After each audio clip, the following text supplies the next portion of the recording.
Muchas gracias, muy buen día a todos. Para mí es un honor presentar a nuestro primer ponente, quien es particularmente conocido desde hace ya varios años y quien tuvo a bien ser parte de mi comité tutoral en la Universidad Nacional Autónoma de México cuando intenté estudiar por allá. El doctor Carlos Gay García es coordinador del Programa de Investigación en Cambio Climático de la UNAM, es coordinador del Centro Virtual de Cambio Climático de la Ciudad de México y pertenece al Grupo de Cambio Climático y Radiación Solar del Centro de Ciencias de la Atmósfera de la Universidad Nacional Autónoma de México.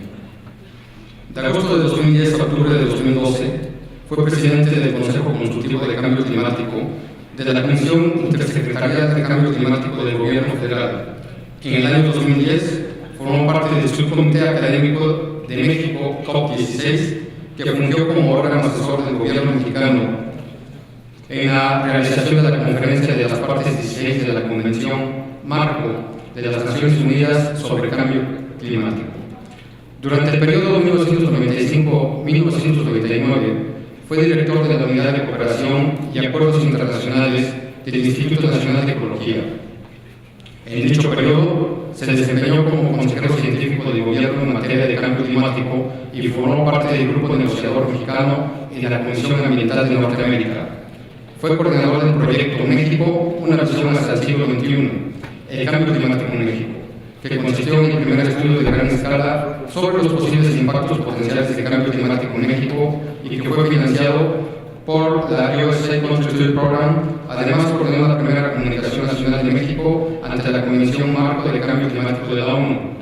Ha publicado diversos libros y artículos arbitrados, así como artículos de investigación, y ha dirigido un sinnúmero de tesis de licenciatura, maestría y doctorado en la Universidad Nacional Autónoma de México. Es licenciado en Física por la Facultad de Ciencias de la UNAM y doctor en Astrofísica por la Universidad de Colorado en Boulder. Desde 1982 ha sido profesor de asignatura de la Facultad de Ciencias y es investigador en el Centro de Ciencias de la Atmósfera de la UNAM desde 1984.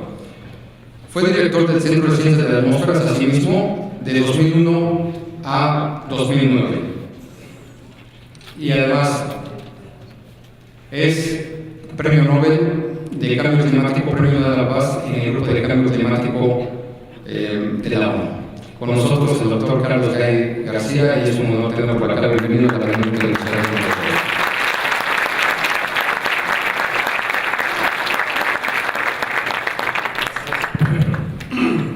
Pues muchas gracias, José Luis, muchas gracias por la invitación a participar en el Congreso sobre Administración de Riesgo. Y pues yo creo que vamos a entrar en materia rápidamente. Yo no sé si a ustedes les ha pasado, pero dedicándome a esto por mucho tiempo, la primera vez que un evento hidrometeorológico que me hizo salir corriendo de un sitio fue precisamente cuando estaba atendiendo o asistiendo a un mini congreso sobre cuestiones de modelación numérica en Nueva York. Y en esa ocasión, de repente me llaman de casa, me dice, Carlos, ¿qué estás haciendo todavía en Nueva York? Y yo digo, pues yo estoy aquí en el Congreso. Y dice, pues tienes que salir corriendo porque está el huracán Irene, Irene, está amenazando con llegar a Nueva York y algo tienes que hacer. El pitazo me llegó desde casa de México. Evidentemente yo estaba en Nueva York, ahí nadie me había dicho nada, estaba todo el mundo muy asustado.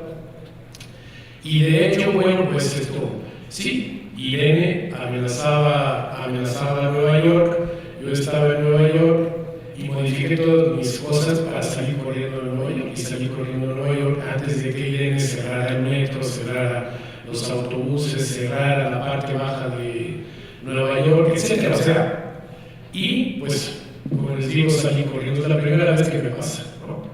Y sí se siente un poco raro. Ahora, ahí también se da uno cuenta de que hubo un mínimo de tiempo en el que me dijeron que algo podía ocurrir y que yo tenía que salir corriendo. O sea, me dieron el mínimo de tiempo para salir corriendo, el mínimo de tiempo para volverme al hotel que estaba y encerrarme ahí y pasarme un fin de semana en un hotel encerrado en lugar de disfrutando del buen tiempo en la Ciudad de México.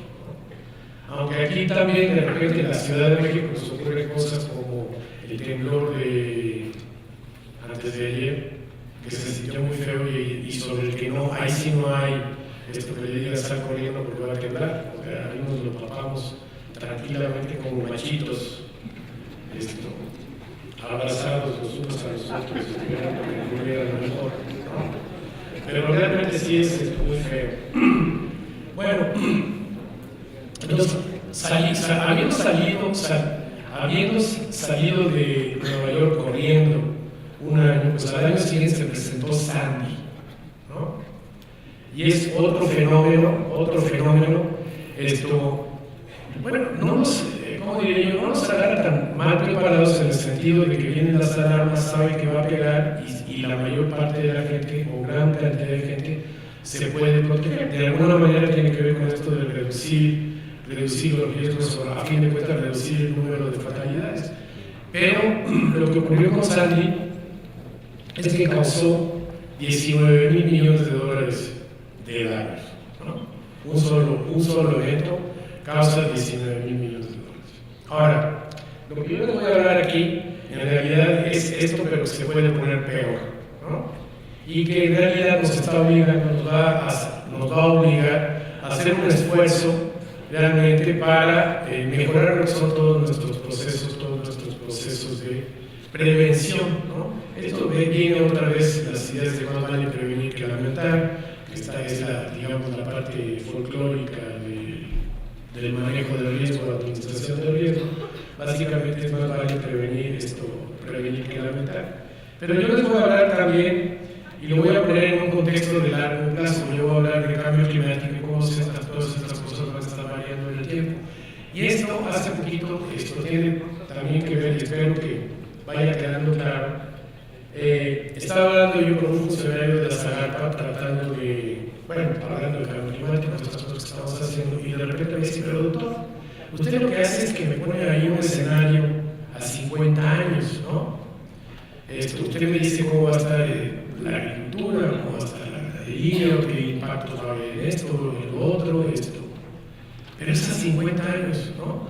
Y ahí está el problema, que cuando nosotros hablamos de cambio climático y hablamos de estos escenarios a largo plazo, en realidad no transmitimos por lo visto lo suficientemente bien, que generalmente lo que está ocurriendo es que planteamos un escenario bastante negativo que pudiera ocurrir en 50 años, pero como que no cae el 20 de que para no tener ese escenario en 50 años tenemos que actuar ahora, ¿de acuerdo? Y este es uno de los problemas graves que tenemos, porque para México hemos planteado escenarios en agricultura bastante negativos, afectación, por ejemplo, a la producción de maíz temporal, que afecta a mucha gente que vive de eso. La ganadería también no le va a ir muy bien, por cuestiones ahora mostraría algunos ejemplos un poco de volada. Pero el punto es que para no estar en esos escenarios de 50 años tenemos que actuar ahora, o sea, de no hacer nada, lo más probable, o sea, existe una posibilidad importante de que esos escenarios que estamos planteando para el futuro se vuelvan realidad. Y eso es porque simplemente seguimos haciendo las cosas como estamos o no hicimos nada. Entonces, el punto ahí es cómo y que tenemos que actuar. Y en ese contexto es en lo que se va a dar, lo que les voy a tratar de presentar aquí. En realidad, el cambio climático pues sí son los cambios paulatinos, la media de la temperatura, la precipitación y lo que va a ocurrir de aquí a los próximos 100 años. Pero no hay que olvidarse.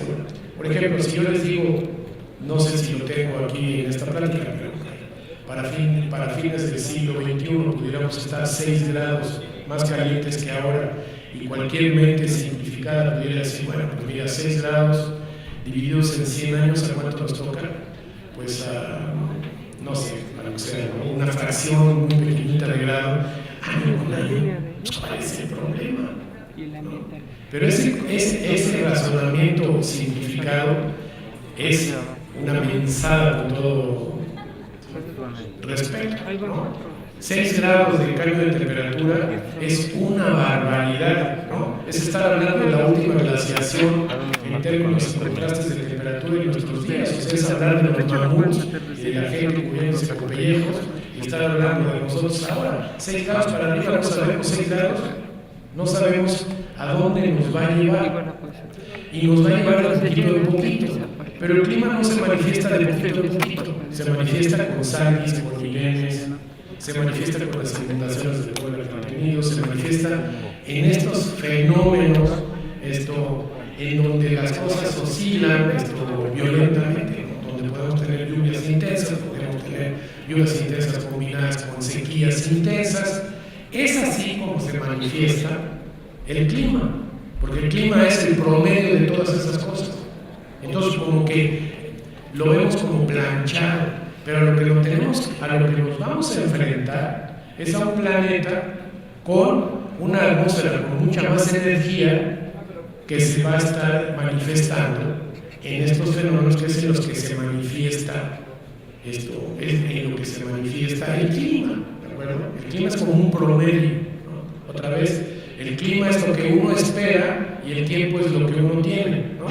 Y el clima es esta cosa como, pues, ¿qué esperamos? Que los inviernos sean más fríos, que los veranos sean más calientes, que llueva, depende del régimen, pues, que llueva en verano y que no llueva tal. Esto es lo que esperamos, pero eso es lo que está cambiando. Podemos tener veranos diferentes en el futuro que los que tenemos ahora. La manifestación diaria, el tiempo en estas condiciones de cambio climático va a ser diferente que si no lo hubiera. Eso es a lo que me refiero. Y eso es lo que están esperando, por ejemplo, en Estados Unidos. Después de Sandy se empezaron a revisar todo lo que tenían ahí y se dan cuenta que los 19 mil millones de dólares una vez lo aguantan, pero no lo van a aguantar año con año o cada 2 años. ¿Se dan cuenta? Estas tormentas que decían de 1 en 100 años, ahora las están esperando en 50 años. Los periodos de retorno de estos eventos extraordinarios, o sea, se está acelerando y los costos son inmensos. Y la zona de Estados Unidos que está siendo afectada va desde Nueva York o desde la zona esta de Massachusetts hasta las Carolinas, o sea, son cientos de kilómetros de costa que se ven afectados por la posible incidencia de huracanes, bajo condiciones de cambio climático más energéticos, más frecuentes. Eso, bueno, pues ustedes que tenemos aquí un congreso sobre el riesgo, pues hay que ponerse las pilas, ¿no? En México nos van a acusar cosas, bueno, que habría que estar muy al pendiente. Entonces vamos a seguirnos ahora con la presentación y vamos a ver qué. Esto es nada más para ponernos un poco estas son las mediciones del clima, ¿no? La temperatura de los últimos 150 años, y nos damos cuenta, bueno, pues que la temperatura ha aumentado y para estos días ya deberíamos estar alrededor de 0.8 de grado más que a principios o a finales del siglo, a mediados del siglo XIX, ¿no? El clima, o sea, la atmósfera se está calentando. Adelante, por favor. Bueno, esto es cortesía del Centro de Estudios en Energía y Ambiente del agua, ¿no? Cualquier duda que yo les pueda contestar, acudan a ellos. Ahí están, van a abrir una línea de emergencia. Bueno, esto lo que tiene interés aquí es mostrar que durante los últimos 600,000 años nunca la Tierra había rebasado concentraciones mayores que 300 partes por millón. Y en junio del 2013 rebasamos las 400 partes por millón, ¿no? Aquí lo que se muestra aquí es como las temperaturas de la Tierra, ¿no? Como que acompañan con cierta fidelidad las variaciones del dióxido de carbono. ¿De acuerdo? Aquí, por ejemplo, dióxido de carbono a alta temperatura, ustedes lo pueden ir viendo, pero nunca el dióxido de carbono había rebasado 300 partes por millón. En este momento estamos por aquí, en 400 partes por millón. ¿Qué es lo que está pasando ahora con la temperatura de la Tierra? Pues lo que podemos decir es que no se ha manifestado todavía, no se ha manifestado en su totalidad los efectos que este aumento en la concentración de dióxido de carbono va a tener en la terrestre. Y esto tiene que ver con que, dense cuenta, aquí tengo 600,000 años. O sea, ustedes vean que el ancho de la tinta para pintar esto son cientos de años, ¿de acuerdo? Entonces quiere decir que todavía esto en realidad sigue siendo un punto, es puntual, ¿no? Esto ni se vería en el grueso de esta tinta, que son unos cientos de años. Entonces la Tierra, lo que pasa es que no reacciona instantáneamente ante este forzamiento del dióxido de carbono. No reacciona, y eso es lo que a uno le pone los pelos de punta, porque quiere decir que si esto acompaña y esto acompaña, bueno, si estamos aquí el suficiente tiempo, quiere decir que esto tendrá el suficiente tiempo de reaccionar. ¿De acuerdo?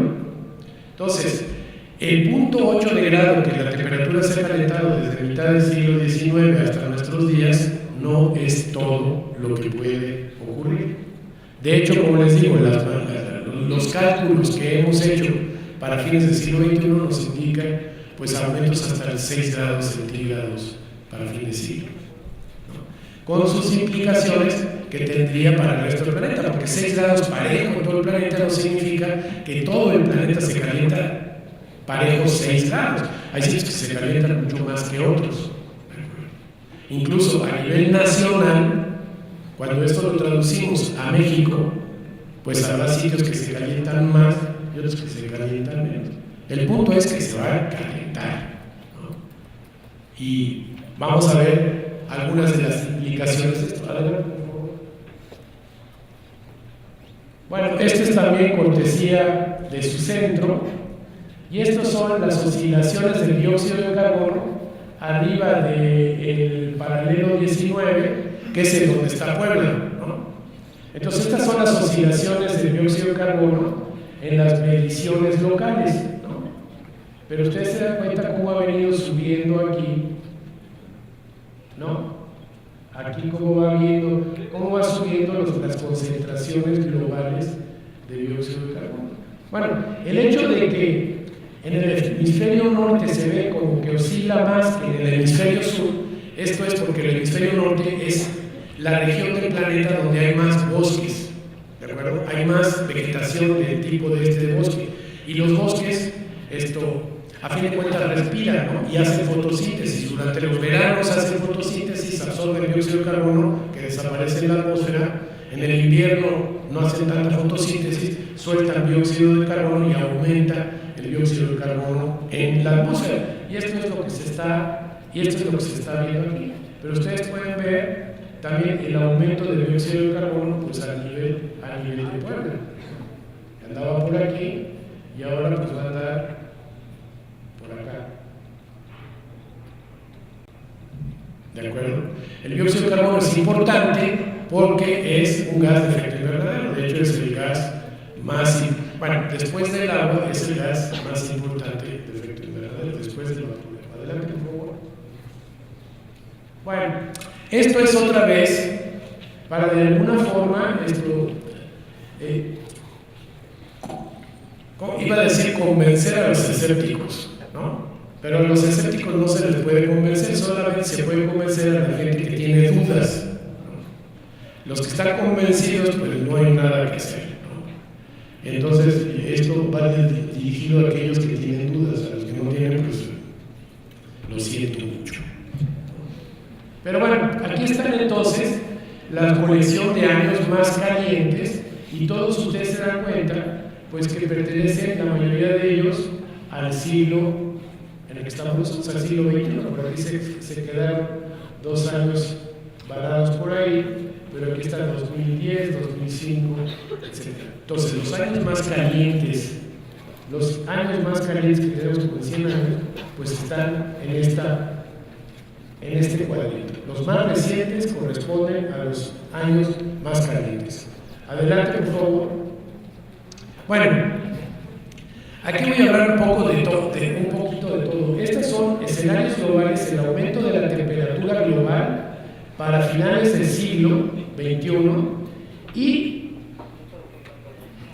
lo que hacemos para ver esas temperaturas es utilizar modelos que supuestamente los llenamos con lo que entendemos de cómo funciona el sistema climático, ¿no? Entonces, tratamos de reproducir lo que hemos observado, y si reproducimos lo que hemos observado de alguna forma nos convence de que lo que estamos haciendo no está mal, y entonces ya nos atrevemos a hacer nuestras proyecciones para el futuro. Ahora, estas proyecciones para el futuro se dan cuenta que a nivel global van de un poco más de 1 grado hasta más de 5 grados. Todo esto que tenemos aquí son los resultados de todas estas corridas de estos modelos. Y se dan cuenta que una de las cosas que nos va a pasar es que tenemos que vivir con incertidumbre. En otras palabras, las medidas que tenemos que tomar en términos, bueno, para ponerlo en otros términos, como decía un estadístico, James, americano, dice que la incertidumbre no es ignorancia, ¿de acuerdo? O sea, la incertidumbre son cosas que no sabemos, pero no quiere decir que ignoremos la cosa, porque esto es rayas puestas ahí por un chimpancé en algún sitio y que dijeron, bueno, pues estas son las proyecciones de temperatura, ¿no? Estas son las proyecciones de temperatura hechas por gente que sabe mucho, ¿no? Que los hace de buena fe, tiene sus modelos, pero evidentemente dentro de los modelos hay parámetros y parametrizaciones sobre las que uno no la conoce completamente bien. O sea, no podemos reclamar que, por ejemplo, tenemos un modelo de clima perfecto. Hay muchas cosas que todavía no sabemos cómo funcionan bien, y esto da pie a que haya, por ejemplo, estas, tanto que se mueve aquí, ¿no? La incertidumbre en lo que nosotros vamos a pronosticar en la temperatura, o sea, en la temperatura del futuro, pues hay 5 grados de diferencia. Ahí tenemos todos estos modelos, y todos estos modelos además también dependen de otra cosa. Los modelos dependen de los forzantes, y uno de los forzantes más importantes del clima, o sea, que lo que mantiene la temperatura en el planeta es el hecho de que existe una atmósfera, ¿no? Ustedes comparen la Tierra con la Luna no tiene atmósfera, no tiene temperatura, ¿de acuerdo? La Tierra con Mercurio tampoco tiene una atmósfera que se pueda notar, ¿de acuerdo? Ahí lo que hay es temperatura de superficie, pero los planetas, como los planetas terrestres, Venus, Marte y la Tierra, sí tienen temperatura. Hay una temperatura por arriba de su superficie, y esto se debe a que tiene atmósfera. Pero lo más importante es que esa atmósfera contenga gases que se llaman de efecto invernadero, o sea, que sean capaces de retener energía. Y la Tierra tiene esos gases, y esos gases de efecto invernadero son el dióxido de carbono, el metano, ozono, vapor de agua, y muchos ya de invención humana, como los clorofluorocarbonos o como los hidrofluorocarbonos, perfluorocarbonos, etcétera, y HFC, etcétera. Estos son de manufactura humana, ¿no? El hexafluoruro de azufre, por ejemplo, que habría que de alguna forma ver cómo podemos controlar. Entonces, ¿qué es lo que pasa? Si el clima o la temperatura del planeta depende de cuánta dióxido de carbono, cuántos gases de efecto invernadero hay, y estos gases de efecto invernadero realmente dependen de la forma como la Tierra se venga a desarrollar, ¿se dan cuenta? Eso ya no es problema del científico. O sea, si la Tierra opta por seguir quemando carbón, quemando petróleo, gas natural y quemando la camiseta del vecino, etcétera, pues vamos a tener más gases de efecto invernadero en la atmósfera y vamos a estar más calientes. Y esto es de los modelos más robustos de clima, los de orden cero: más gases de efecto invernadero, más caliente la atmósfera. Y vamos a estar emitiendo tanto como hasta cierto punto decidamos. ¿Se dan cuenta? Una de las cosas que quedan muy claras, y es como si hay muchos gases de efecto invernadero en la atmósfera está más caliente, ¿de acuerdo? La solución para que la atmósfera esté más fría, ¿cuál es? Que haya menos gases de efecto invernadero en la atmósfera. Pero esa no es una decisión del científico, ¿se dan cuenta?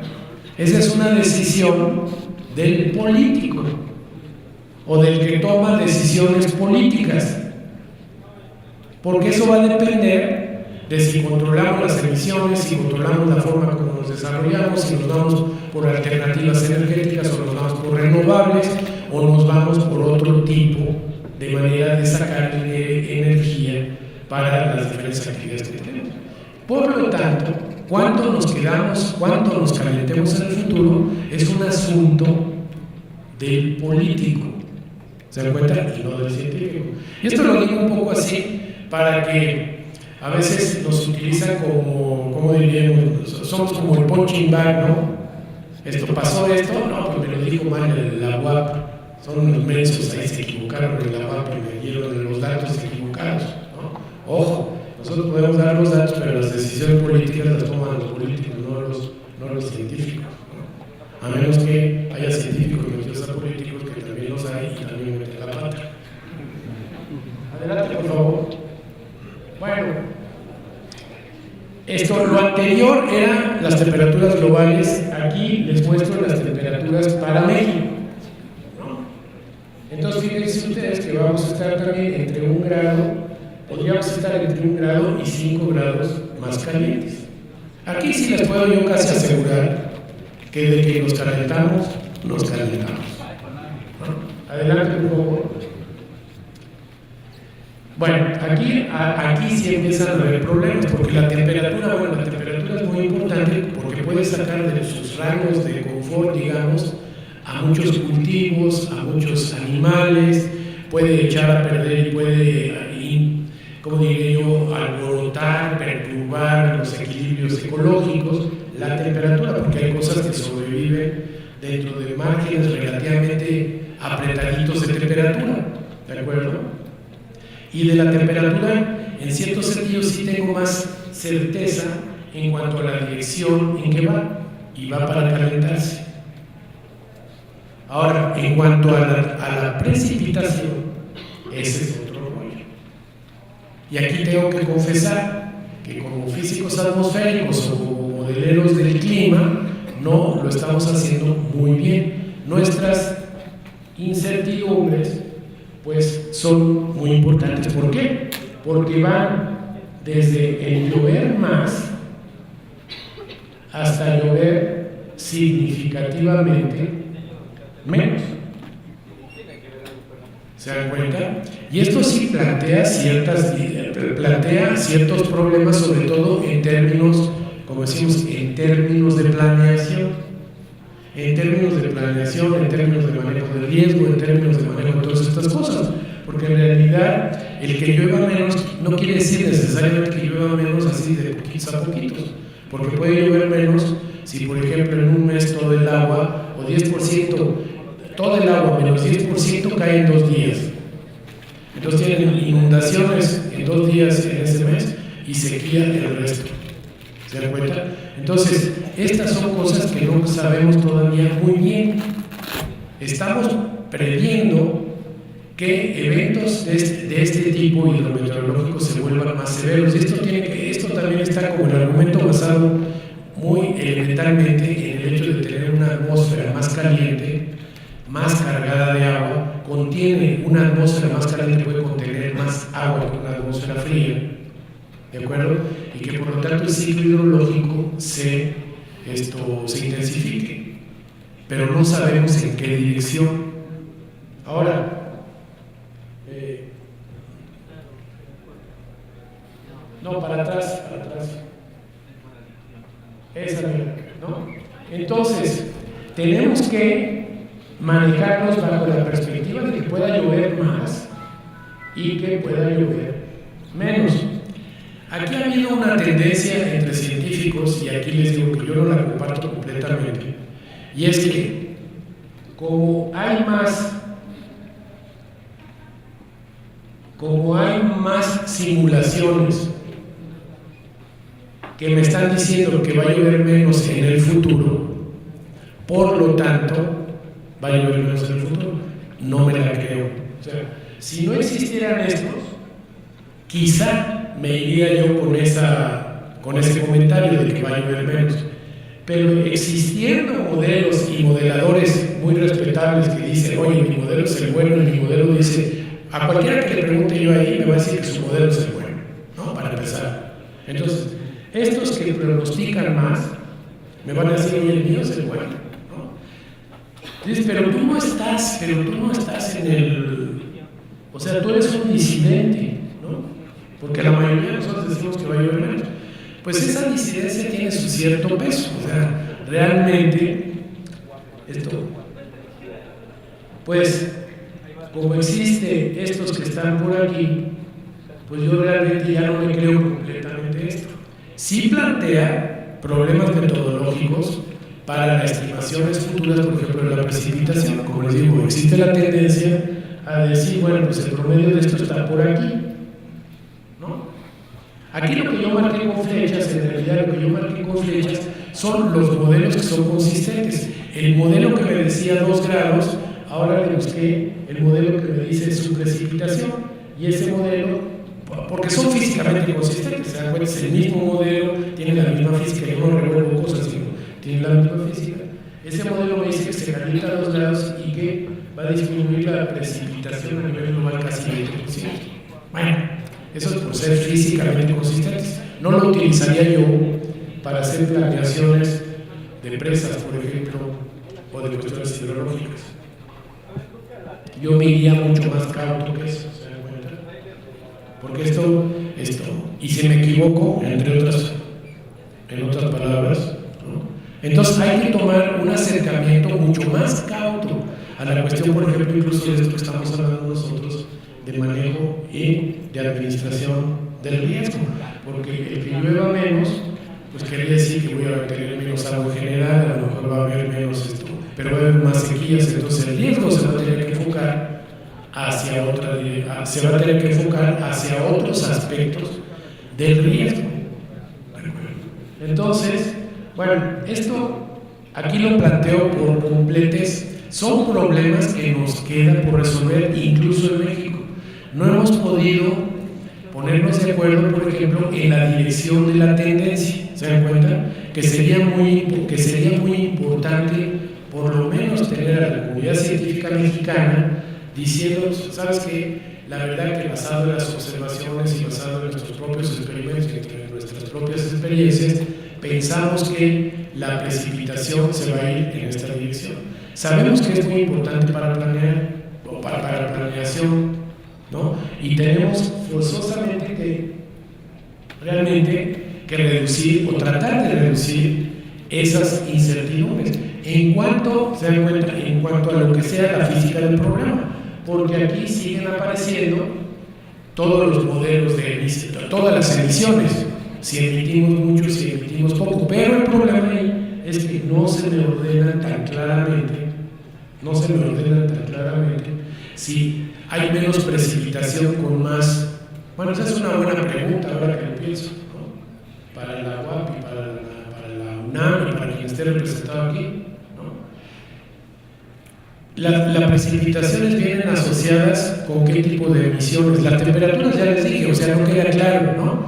Si hay muchos gases de efecto invernadero en la atmósfera, la temperatura aumenta, pero no he visto yo que haya esa asociación, por ejemplo, entre la precipitación, o sea, cómo está, si hay más precipitación con más concentraciones. Posiblemente sí, porque son los modelos que se calientan más, pero la pregunta queda.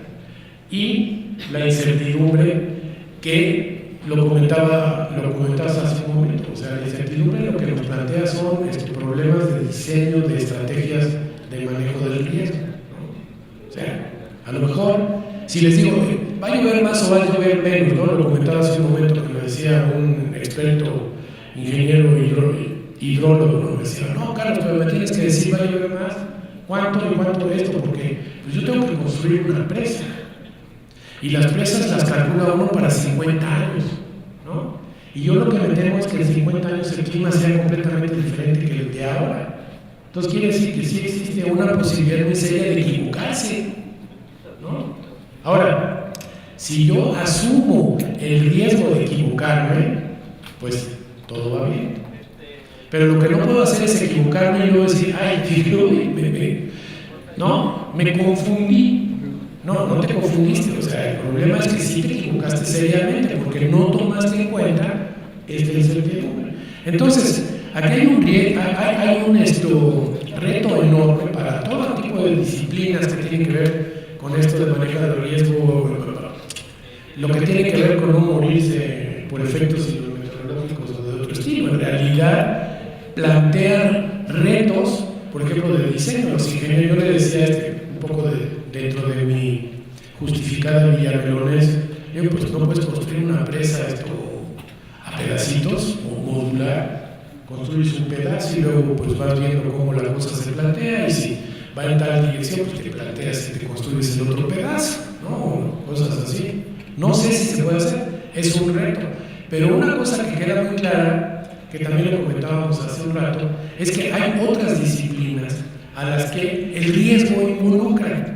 ¿De acuerdo? O sea, el riesgo no es cuestión de un ingeniero hidráulico o no es cuestión de un físico o de un meteorólogo. El riesgo es una cuestión de todos. Es una cuestión donde tienen que intervenir todas las disciplinas que tienen que ver con la parte social, las disciplinas que tienen que ver con la parte económica, porque, pues, si un proyecto es viable o no es viable, nos lo van a decir los que saben del peso, ¿no? Pero si un proyecto tengo que mover sociedades o tengo que mover comunidades, pues entra la sociología y entran otras disciplinas. Entonces, este era mi consejo, o sea, vamos a tratar de decidir dentro de lo que sabemos, tomar las mejores decisiones, que eso sí hay en teoría de la toma de decisiones, se toma la mejor decisión, que no quiere decir la óptima, porque la mejor decisión depende de la información disponible. Entonces, tomando en cuenta toda la información disponible, que esto es lo que no es justificable. Ahora, no se vale tomar decisiones a medios chiles y porque se le ocurrió a fulano de tal, que está en tal departamento de tal oficina de gobierno. Y digo de gobierno porque son los que pueden tomar decisiones. Los académicos como Apolonio y yo, pues lo único que podemos hacer es emitir una opinión, ¿no?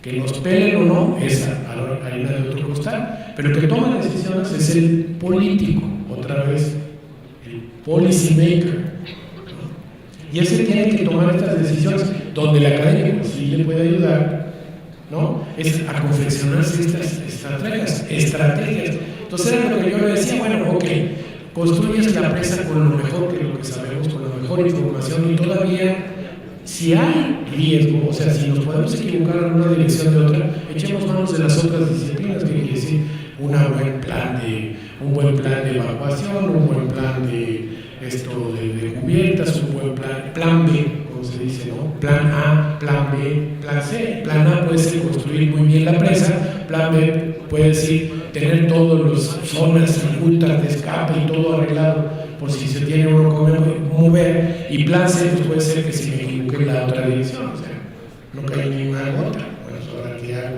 la voy a llenar con cubetas, ¿no? O sea, pero en realidad el punto es otra vez atacar los problemas desde una perspectiva multidisciplinaria, y no quiere decir puros técnicos y puros sociólogos, sino tenemos que encontrar el terreno común, el terreno de diálogo, donde ambos tenemos algo que decir en la cuestión del manejo y la reducción del riesgo. Entonces, sigamos adelante. Bueno, aquí adelante, porque es para la temperatura de la ciudad. Adelante, por favor. Bueno, esto es cortesía también de su centro de la UAP. Ahí nos da crédito. Gracias. Pero pues están aquí los modelos normales de temperatura, ustedes pueden ver. Vámonos rapidito, porque pues, esto, para cualquier duda al respecto, acérquense al centro.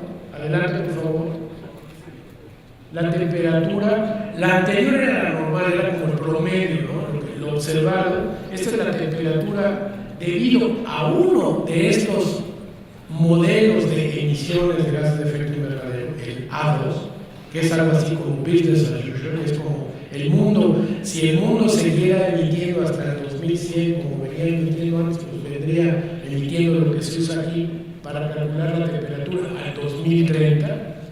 Ustedes las pueden ver ahí en grados de 17 a 19, etc. Ustedes lo ven mejor que yo. Adelante, por favor. Al 2050 se va poniendo la cosa más fea. Adelante, por favor. Bueno, ok, Puebla, ¿no? Puebla es como quien se acerca a su doctor de cabecera, ¿no? Para cualquier duda, vayan primero al Centro de Estudios en Energía y Ambiente, parece comercial, y si ahí no les pueden dar respuesta, entonces acudan al PINC, el Programa de Investigación en Cambio Climático de la ONU, pero estoy seguro que algo podremos decir entre ambos. Bueno, miren, la precipitación del Distrito Federal, y esto sí ha causado ahí cierta polémica entre mis colegas, porque pues sigue habiendo varios modelos, o muchos modelos que dicen que va a llover más y otros que dicen que va a llover menos. Y este sigue siendo un problema, ¿se dan cuenta? La Ciudad de México, y este les paso el argumento del costo, las observaciones alrededor de la Ciudad de México en muchos puntos indican que la precipitación está aumentando. De hecho, en la estación de Tacubaya de la Ciudad de México la precipitación ha aumentado durante los últimos 100 años. Entonces hay un colega mío que dice, oye, si la evidencia me dice que ha estado aumentando constantemente durante los últimos 100 años, yo, para arrancar, no te creo esto. O sea, los modelos, y además cuando corremos los modelos para el siglo XX, también nos dice como si la Ciudad de México viniera disminuyendo la precipitación, contrario a nuestras observaciones. Por eso le digo, ahí hay sí cosas, por lo menos en términos de lo que serían las tendencias de largo plazo, en que los académicos nos tenemos que poner de acuerdo. Y esto no quiere decir ponernos de acuerdo por votación, sino tendremos que hacer los experimentos y tratar de entender el problema a nivel de que podamos dar una idea de la dirección en términos generales de que esto está evolucionando. Pero son los problemas que nos dan, ¿no? Si creyéramos estos criterios de mayoritarios, digamos, ¿no? De dar mayoriteos, diríamos, bueno, pues para la Ciudad de México vamos a hacernos aquí por aquí, pues vamos a estar por aquí, ¿no? Una disminución de un 10 o 20%, porque eso es lo que dice la mayoría de los modelos, a sabiendas de que va en contra de lo que, por lo menos esa idea va en contra de lo que estamos observando hasta este momento, que es las precipitaciones están aumentando. Entonces, estos son problemas que tenemos que de alguna forma si a mí me dijeran ¿qué haría usted, doctor Gay? Le diría, pues mira, yo crearía un escenario con esto, con más lluvia, y crearía un escenario con menos lluvia, y luego le preguntaría a gente muy ingeniosa, a ver, invéntate políticas que acomodan ambas cosas, porque a mí no se me ocurre, pues yo no me dedico a eso, ¿no? Pero ese es el reto de la multidisciplina, ese es el reto al ingenio, ese es el reto con el que tenemos que trabajar, ¿de acuerdo? Invéntate algo que sirve para si llueve más o llueve menos. Ahora, mucho de mi plática en este momento estoy hablando de condiciones medias en el futuro, condiciones medias, ¿de acuerdo? Esto implica riesgos que también desde la perspectiva de la teoría del riesgo habría que echarle ganas, porque estos son fenómenos que yo no sé cuándo van a ocurrir en el 2050. ¿Se dan cuenta? Esto hay que ver. En el 2050 va a llover o más o menos, pero no me va a estar diciendo si va a llover torrencialmente los veranos, o el número de tormentas va a aumentar, o el número de sequías va a aumentar. Esto no me lo dicen estos datos. Eso los tengo que yo buscar aparte, porque además yo sé que el clima, como se manifiesta, es con esos fenómenos de corto periodo. O sea, no se manifiesta así monótona y paulatinamente al 2100, se manifiesta en fenómenos tal. Entonces tengo que tratar de aterrizar qué significa mayor precipitación en la media en el contexto, por ejemplo, de inundaciones, sequías y tal. Y esto, ¿qué significa esto? Que son en la media en la ocurrencia de eventos estos extremos hidrometeorológicos, que son los que tienen que lidiar el riesgo. O sea, es como el riesgo otra vez, riesgo de largo plazo contra cosas a lo bruto y riesgo de más corto plazo que lo voy a tener que ir instrumentando año con año. Y esta era la respuesta que le di yo a funcionarios de AGAPA. Me dice, pero doctor, usted nos pone en estos escenarios de 50 años. Y digo, bueno, si no quiere llegar a eso en 50 años, tenemos que actuar ahora. Y eso a 50 años que yo le planteé a él, que puede ser una exageración de la sequía, de problemas con la agricultura temporal y la agricultura de esto, y la agricultura de vegetales y con la ganadería y esto, tenemos que arrancar ahora, o los problemas de sequía e inundaciones, tenemos que arrancarlo ahora.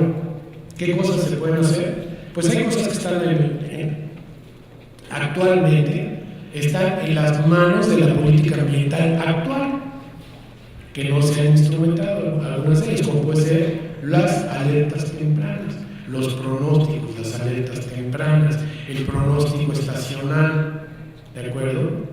Y estas cosas habría que hacer. ¿Se acuerdan cómo va a estar el año que viene? Y de hecho tenemos algunas bases para poder decir cómo va a estar el año que viene visto como vino este año, si estamos en el año del niño o no estamos en el año del niño. O sea, hay elementos que nos permitirían ir haciendo, adelantándonos a esto. Porque esto serviría, pues para lo primero que sirve es para ahorrar dinero, porque el dinero se puede aplicar más, así con precisión. Esto es como el goteo, como el riego por goteo, se aplica con precisión. Si no, de lo contrario, tiene uno de los fondos del Fonden, los fondos para enfrentarse a estos fenómenos que se aplican pues prácticamente indiscriminadamente. Uno se declara en un desastre y pues pum, se lo aplican, ¿no? De hecho, ahora la SAGAPA, tengo entendido que tiene aseguradas 17 millones de hectáreas de las 20 y tantas que se cultivan en el país. Esto quiere, y ellos están pagando la diferencia en los premios o en las primas. Lo que quiere decir que si lo hicieran muy inteligentemente, pues podría bajar, por ejemplo, lo que pagan de primas, ¿no? O sea, al país le vendría bien porque ahorraría. Adelante, por favor. Bueno, aquí me voy a ir sobre algunas cosas que hemos hecho, por ejemplo, impactos potenciales del cambio climático en el agua para el 2030. Y en términos generales, bueno, pues ahí donde está más feo, ¿no?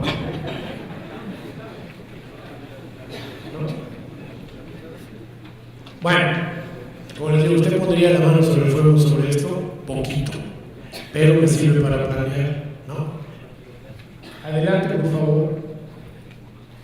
Bueno, fíjense, aquí los voy a castigar con mi letra, porque son los cálculos que me hice yo. Le digo, bueno, ¿cómo yo trato de apantallar al público o cómo trato yo de motivar a un tomador de decisiones como político? Si le hablo de los males a la sociedad y le hablo de la protección de los animalitos y de el oso polar, pues como que se va a sentir mal el corazón, ¿no? Pero a la hora de los guacaras no va a hacer nada, ¿no? O sea, no va a actuar porque tenga buenos sentimientos y sea buena persona, ¿no? Sea San Francisco de Asís, ¿no? Yo le puedo pintar esto y no lo va a motivar, porque además va a decir, ay, doctor, ahí estamos con esas incertidumbres ahí, pero es que no sabe nada, les hace igual, ¿no? Entonces dije, para cambiarles el discurso, voy a tratar de convertir esto en otra cosa que quizá me entiendan mejor, ¿no? Y entonces, pues, me dediqué a hacer unos cuantos números. Entonces, por ejemplo, esto voy a ir muy rápido, porque esto es un reto que les pongo yo a ustedes para que se lo calculen, sobre todo aquí mis colegas que saben de agua más que yo, pero el punto es si suponemos, fíjense, una disminución del 3% en la precipitación anual del país, cambio climático, si ustedes se dan cuenta, 10% pues está muy bien, o sea, había esto.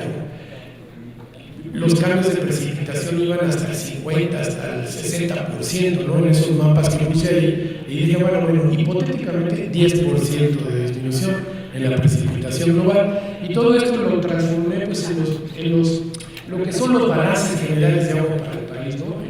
A México le cae como 1.500 kilómetros cúbicos de agua, ¿no? para mí es muy difícil. Yo me puedo imaginar una alberca, pero 1 kilómetro cúbico está canijo, ¿no? La verdad. Son un chorro de metros cúbicos que luego ya verán, ¿no? Entonces, bueno, haciendo los cálculos, que no los voy a someter a esto, el descubrimiento disminuye. Adelante, por favor, el descubrimiento disminuye, por favor, la próxima. Esto, si suponemos recarga de acuífero, dejé todo igual en los balances, en el balance nacional de agua, excepto en la precipitación, ¿no? Entonces, por ejemplo, la importación de agua la sigo dejando igual, el descubrimiento baja de tanto a tanto, la disponibilidad va de 476 a 327 kilómetros cúbicos. Adelante, por favor. No se lo voy a hacer pasar. Bueno, para hacerles el cuento más corto, esto lo que significa es que perderíamos del orden de 149 kilómetros cúbicos de agua anual. 149 kilómetros cúbicos. Es un poco como la distancia de aquí a México, ¿de acuerdo? Luego la misma distancia en esa dirección y la misma distancia en esa dirección. No se imaginaron, ¿verdad? Yo tampoco, porque es un rollo lo que les eché ahora.